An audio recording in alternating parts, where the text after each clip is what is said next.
এই জঙ্গল কি সত্যই হৃদয়ের ডাক শোনে?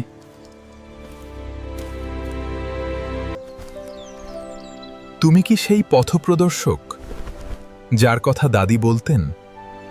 অবিশ্বাস্য, প্রাণ থেকে পুষ্প। ফুলটি একা নয়, আকাশ। এটি একটি সূচনার সংকেত। মনস্থির করো, আমাদের স্বপ্নের শহর তৈরি হতে চলেছে। প্রকৃতি যখন স্থাপত্যে রূপ নেয়। এটা তো কোনো মন্দির নয়, এ যেন এক স্বর্গীয় আবাস।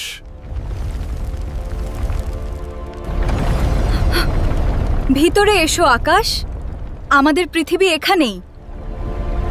যেখানে বিশ্বাস থাকে সেখানে পাথরও ফুল হয়ে ফোটে। যেখানে বিশ্বাস থাকে সেখানে পাথরও ফুল হয়ে ফোটে।